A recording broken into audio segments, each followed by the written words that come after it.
Na Trgu Svobode v Slovenski Bistrici je danes potekalo tradicionalno srečanje turističnih podmladkov. Predstavilo se je 11 različnih skupin osnovnih šol, srednje šole in vrtca, ki delujejo na območju Medobčinske turistične zveze Slovenska Bistrica. Učenke podružnične osnovne šole pohorskega odreda Slovenska Bistrica z Gornje Lužnice so se predstavile z nalogo Stepišnikova malca, za katero so na zaključni tržnici festivala turizmu Pomaga lastna glava v Medvodah prejele posebno zlato priznanje za najboljšo promocijo kulture skozi kulinariko. V bistvu smo se odločili, da bomo naredili nekaj na temo Stepišnikova malica, ker je bil Lovro Stepišnik prvi potujoči knjižničar in smo pol s puncami dobili idejo, ker na Zgornji Lužnici, blizu naše šole, je tudi pot Stepišnikova in smo se odločili, da bi naredili neko malico, ki je sestavljena iz bučnih semen na sladko, keksov in pa granole. Smo se pa tudi na podlagi tega, kar smo naredili, odločili, da bomo naredili dogodek poimenovan Stepišnikova pot, kjer bi cel dan hodili po poti ter se izobraževali v Stepišniku. Tam bi lahko tudi poskusili naše izdelke ter bi jih lahko vedeli. Za otroka bi bile pa različne igre. Naredili smo pa tudi svojo igro, sestavljanka ter spomin, zaradi tega, da se ljudje še bolj izobražujejo v Stepišniku. Na zaključni tržnici festivala turizmu Pomaga lastna glava so posebno zlato priznanje za najbolj tržno usmerjen produkt za nalogo Atemsovi kolački prejele tudi učenke turističnega krožka osnovne šole pohorskega odreda Slovenska Bistrica. Želeli smo čim več kulture vnesti naš produkt in potem smo se spomnili, da imamo grad, ki so blizu naše šole in smo se povezali z gradom in takrat smo ugotovili, da so grofi Atem zelo radi ob popoldnevih jedli marmorni kolač in pili pomarančni liker. Na treh naše šole so pa imeli oranžerije. Tako da smo se mi odločili, da bomo pomarančni liker in marmorne kolačke v eno združili in smo naredili take čisto male pomarančne marmorne kolačke. V bistvu mi smo hodili biti čim bolj ekološki, zato smo uporabili cele pomaranče, pa tudi kolački so malo manjši. Smo se povezali tudi s Centrom za obrt v Slovenski Bistrici in smo naredili take potičnike, ki so tudi na prodaj v Centru za obrt. Že od samega začetka na srečanjih turističnih podmladkov sodeluje Leopold Turk. Prav vesel in srečen sem, da se ta tradicija nadaljuje.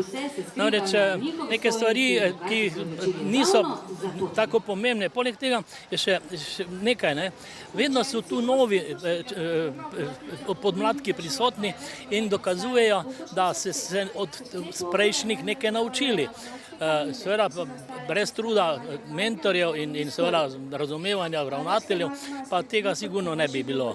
In vesel sem danes tukaj, ko sem se srečal z vsemi in se celo res z veseljem objel, gotovil, da še ena in isti vztrajajo in to si samo lahko še naprej želimo, ker tradicija nekaj velja. In vesel sem recimo letos, da temelijo vse zadeve tukaj, več ali manj dobro, kamenin, temelijo na kulinariki. To se pravi, da smo malo potem Masterchef, malo se zastrupili z tem, ampak to ne pozitivno zastrupili, ker je to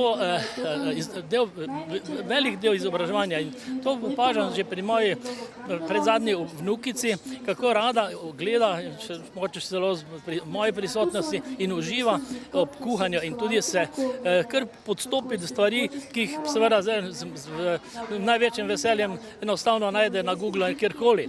In je to pravi izziv, ker kuhanje s tem, kar mi imamo možnost pridelati doma, je mislim, vrhunsko. Za nemoten potek prireditve je tudi letos poskrbel RID Slovenska Bistrica. Veseli nas, da se mladi šolarji, dijaki, nenazadnje tudi vrtec, udeležujejo teh dogodkov, da se spoprimejo z izzivi, nalogami iz področja iskanja novih idej pri turizmu, bom tako rekel. Nenazadnje, da se tudi radi tu predstavijo, mi pa seveda se zavedamo, da tudi v turizmu velja, da turizem so seveda ljudje, turizem so pa zagotovo tudi izvirne ideje in vsem prisotnim, ne samo letos, ampak tudi pretekle leta je treba priznati, da je teh idej bilo kar nekaj odkritih, mnogo, da rečem, lokalnih turističnih biserov so odkrili ravno udeleženci teh turističnih podmladkov, tako da ja, mislim, da zadeva uresničuje svoj namen.